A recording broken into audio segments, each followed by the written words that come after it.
Madam, you will take oath or affirmation? I will take oath. Madam, in which language you will take oath? I would like to take oath in Hindi.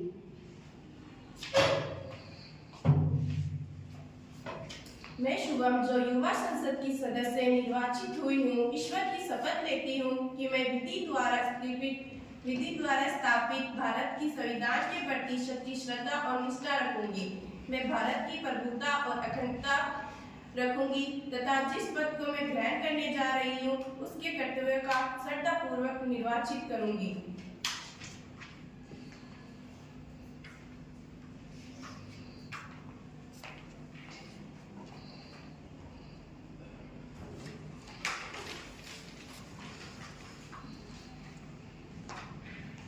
Now, I would like to call Atika, who is elected from Kanpur constituency of Uttar Pradesh, to take oath or affirmation. Madam, you will take oath or affirmation? I will take oath. Madam, in which language you will take oath? I would like to take oath in English. I, Atika, having been elected the member of Youth Parliament, solemnly affirm that I will bear true faith and allegiance towards the Constitution of India, as by the law established, that I will uphold the sovereignty and integrity of Indian Constitution.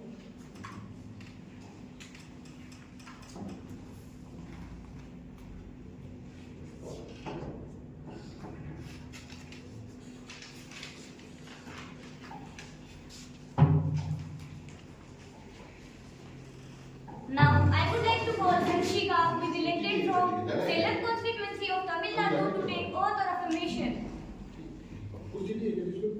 Madam, you will take oath or affirmation? I would like to take oath. Madam, in which language you will take oath? I will take oath in English. I, Hanshika, having been elected a member of Youth Parliament, solemnly affirm that I will bear true faith and allegiance towards the Constitution of India, as by the law established, that I will uphold the sovereignty and integrity of the Constitution of India.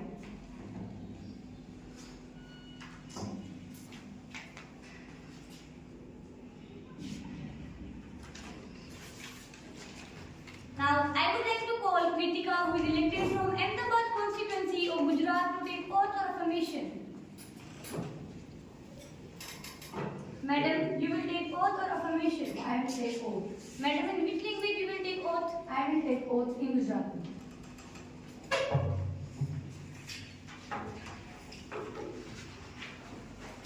હું કૃતિકા યુવા સંસદ સદસ્ય નિર્વાચિત થઈ છું ભગવાનની શપથ લેવું છું કે હું વિધિથી સ્થાપિત ભારતની સંવિધાનથી સચ્ચી શ્રદ્ધા અને નિષ્ઠા રાખીશું ભારતની પ્રભુતા અને અખંડતા રાખીશ અને જે પદ હું પ્રાપ્ત કરવા જાઉં છું હું તેના કર્તવ્યોનું શ્રદ્ધાપૂર્વકથી પાલન કરીશ.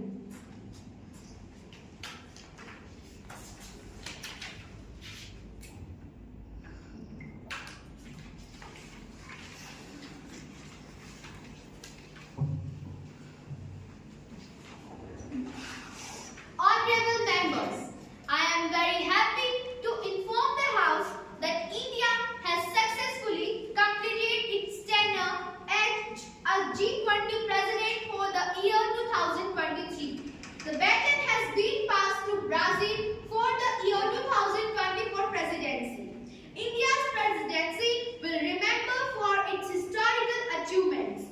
India's theme of G20 Summit 2023, Vasudhaiva Kutumbakam, or World is One Family, appreciated by one and all.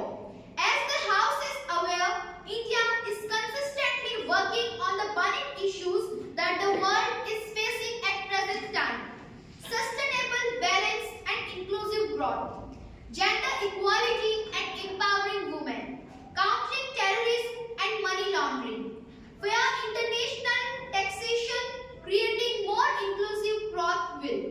I am again reiterating that India will always remain committed to its historical idea of Vasudhaiva Kutumbakam towards fostering global solidarity and responsibility.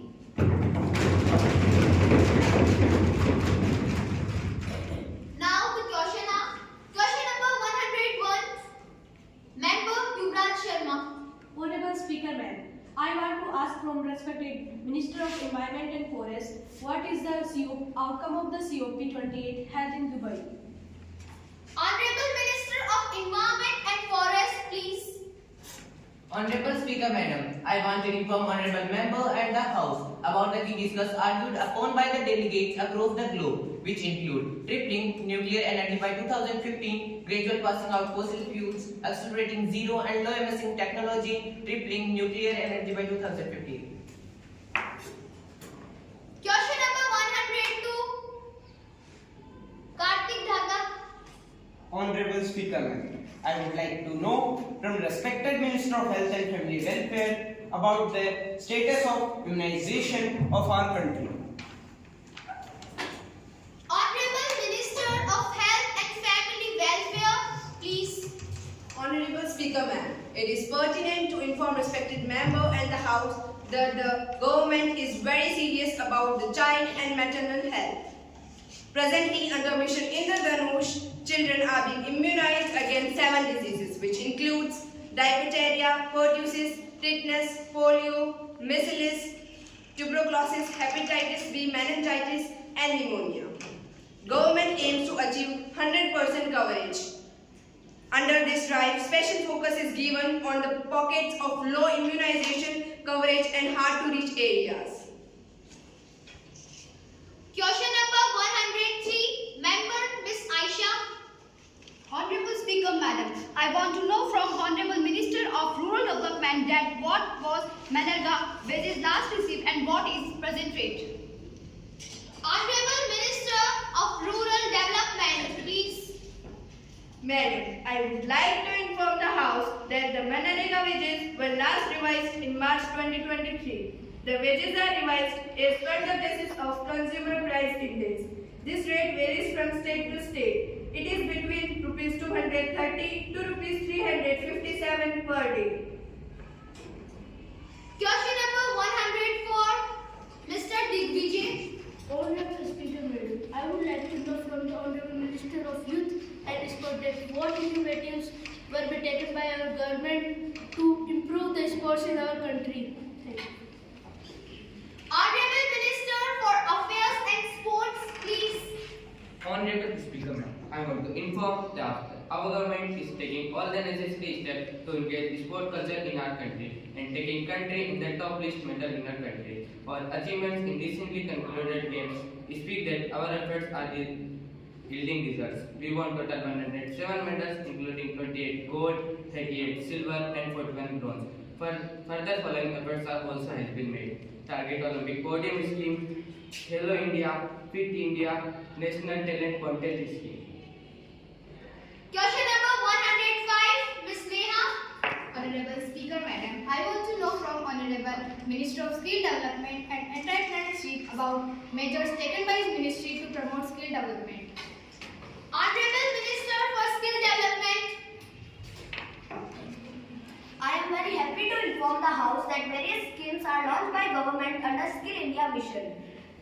And the brief of these schemes are as under: Jan Shikshan Sanstha Scheme, Pradhan Mantri Kaushal Vikas Yojana, National Apprenticeship Promotion Scheme, Craftsman Training Scheme, etc.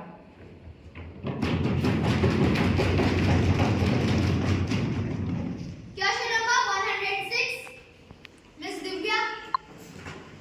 मैं सामाजिक मंत्री से जानना चाहूंगी कि आपके मंत्रालय ने SC/ST विद्यार्थी के उच्च शिक्षण स्थानों को प्रवेश बढ़ाने के लिए क्या कदम उठाए हैं? अधिकांश विद्यार्थी अपना आर्थिक परेशानी के कारण जारी नहीं कर सकते। आपका मंत्रालय कोई छात्रवृत्ति देता है तो उसका ब्यौरा क्या है? सम्माननीय सामाजिक न्याय अधिकारिता मंत्री। अध्यक्ष महोदय, मैं आपके माध्यम से सम्माननीय सांसद महोदय को बताना चाहता हूं कि हमारा मंत्रालय अनुसूचित जाति एवं जनजातियों के छात्रों के लिए विभिन्न छात्रवृत्तियां प्रदान करता है। SC/ST के विद्यार्थियों के लिए राजीव गांधी नेशनल फेलोशिप एवं नेशनल ओवरसीज छात्रवृत्तियां शामिल है। Question number 107। मिस ज्योति। अध्यक्ष महोदय, मैं आपके माध्यम से माननीय कृषि मंत्री जी से जानना चाहूंगी कि फसलों का न्यूनतम खरीद मूल्य कौन निर्धारित करता है, उसका आधार क्या है? इस वर्ष रबी की फसल के खरीद मूल्य में कितनी बढ़ोतरी की गई है? Honourable minister for agriculture please. Madam speaker, मैं आपके माध्यम से सांसद महोदय को बताना चाहूँगी कि फसलों का न्यूनतम खरीद मूल्य की सिफारिश कमीशन फॉर क्रॉप प्राइस करता है। इसका आधार किसान का लागत मूल्य, मांग एवं आपूर्ति, राष्ट्रीय एवं अंतर्राष्ट्रीय बाजार में मांग आदि के आधार पर तय किया जाता है। इस वर्ष सरकार ने खरीद मूल्य इस प्रकार बढ़ाया है। मसूर के खरीद मूल्य में 450 रुपये की बढ़ोतरी की है, सरसों के मूल्य में 200 और गेहूं में 150 प्रति क्विंटल की बढ़ोतरी की है। इसका इसार सभी रबी फसलों में जरूरी बढ़ोतरी करता है। Question number 108, Mr. Manish Sundaria. Honorable Speaker, Madam, I want to know from Honorable Minister of Science and Technology that what measures has been taken to promote science education. Honorable Minister for Science and Technology, please. Honorable Madam, I would like to inform that Honorable Member that our Ministry is constantly in touch with the Ministry of Education to develop science education in country, to create scientific temper among students. Under Atal Innovation Mission, Atal Thinking Laboratories are being established in school. Further, in service teacher training and provided to science teacher, scholarships are provided under Kishore Vaigyanik Protoshan Yojana. Well, honorable members, the proceedings of the parliament are now over. I would like to thank you all for attending the proceedings and discussing the issue of national importance.